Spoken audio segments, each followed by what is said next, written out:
What's going on? We back with the Boxing Clinic with some breaking news via ESPN. Guillermo Rigondeaux has parted ways with Roc Nation. We're going to talk about it. I'm going to link the article in the description. Y'all know what it is, the Boxing Clinic and more. It's your boy CJ Goodfellow, one time for the one time. And basically, Nino Duva, guess he runs Roc Nation, said they couldn't find anything significant for Rigondeaux. You know, they couldn't get him a big fight. A lot of people thought that Roc Nation had already folded. You know, they thought Roc Nation had disbanded, but they don't.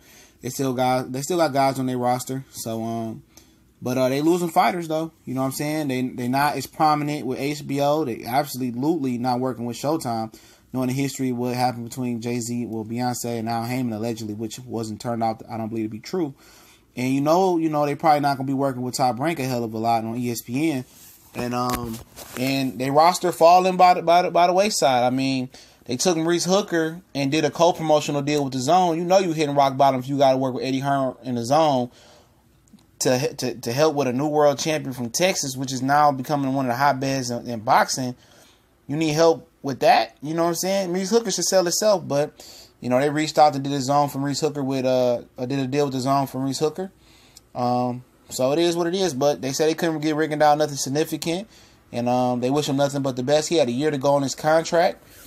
He's been training for quite some time, man. He's been training. He looked good physically, and he won a big fight. And hopefully, I'm hearing that Arizona Lara told Gamboa and Rigondeaux when they was free agents. You know, when Gamboa shook. Before he signed with 50 Cent, when after he shook 50 Cent, they was telling him, you know what, go ahead and sign with Al. You know, Rigondeaux left Top Right. He was saying, go ahead and sign with Al. And Rigondeaux went to Roc Nation, and Gamboa, you know, I think went with the 50 Cent, went back to Golden Boy, whatever he did, and so yeah, you know, hopefully Rigondeaux do the right thing, sign with Al Heyman, and try to go chase some of the 126-pound fights. As soon as he go to that division and move down to 126, he fought at 130, it's gonna be a wrap. You know, they're gonna clear that division out just like that. Only guy that's probably gonna be willing to fight him is Gary Russell if he go down to 126. You know, Valdez will fight him, but Bob ain't having that. Frampton don't want to fight him. Quigg don't want to fight him. Mars don't want to fight him. Santa Cruz don't want to fight him. We know that. They all had a scheme to duck Rigondeaux. All right, that ain't no joke. You know, people will tell you how Lomachenko beat up Rigondeaux, how he quit, but nobody talk about his path to even trying to get a big fight. After he did what he did to Nonito Donaire, nobody wanted to smoke with him. And hats off to Donaire. That's why he's been one of my favorite fighters. Donaire, you know, he wanted to smoke when nobody else wanted to smoke. That's facts. Donaire probably went against Bob Aaron Wishes and fought that man. He lost, and he didn't make no excuses about it. Then went on to fight Nicholas Walters. And lost to him and didn't make no excuses about it. So, Donaire is a trill dude for that, just that alone. And but nobody talk about that. And you go to this ESPN article, they got Lomachenko pounding him, you know, in the middle of the article in the picture. I'm just saying, Dan Rayfield and ESPN is a piece of crap, though, man. You know, piece of crap. They don't talk about nothing else about what happened with this man's career. Not how Bob Aaron tried to corrupt his career. Not how they tried to. They all had a coup or whatever. They all had a grouping on how to duck Rigondeaux. You know, Frampton, Cruz, all of them. And Oscar De La Hoya was going to make Leo Santa Cruz and Rigondeaux when he got some of his fighters back from Al Heyman. And Santa Cruz called Al Heyman to buy him back out of his contract from Golden Boy because Oscar De La Hoya was proceeding to make Rigondeaux and Santa Cruz. You know, he was going to put Santa Cruz in and Rigondeaux, and Santa Cruz called his stepfather, Al Heyman, to get him out of that situation.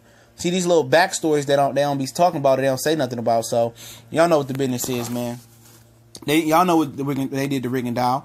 And I've been talking about Rigondeaux more than most channels, man. I've been keeping y'all updated. I've been making suggestion videos. He used to go get in the World Box Super Series tournament at 118 pounds. I told y'all, I was the first to tell y'all guys that he turned it down because the doctor said it'd be too much weight to cut from 130 coming on down. I was the first guy talking about he was back working out as well and all that stuff, man. So I'm still a fan just because it went south with Lomachenko. When I picked Lomachenko to beat him, that was a no-brainer. You know what I'm saying? A lot of these guys out here betting with their hearts and with their souls. I mean, you got to bet with your head. Like Rigondeaux a lot, but, you know, hopefully he do the right thing. He get with Al. Al can get him some good fights. And maybe if it's only great fight out there and only willing fight to take him on is Gary Russell, well, he got to strap his nuts on to fight Gary Russell after a tune-up or two. You know what I'm saying?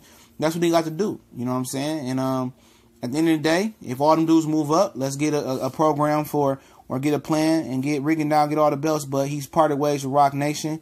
He only had 1 year left on his contract. Like I said, it was a mistake to sign with an upstart Rock Nation.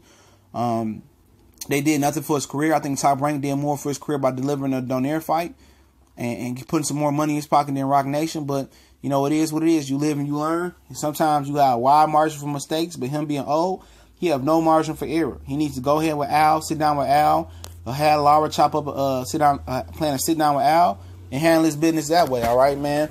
But don't forget, man, we on Facebook, Instagram, Twitter. All those links are in the description.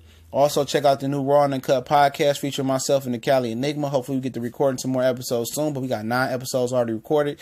More than boxing, from Trump to LeBron, to NBA Western Conference talk, to Tekashi 6ix9ine.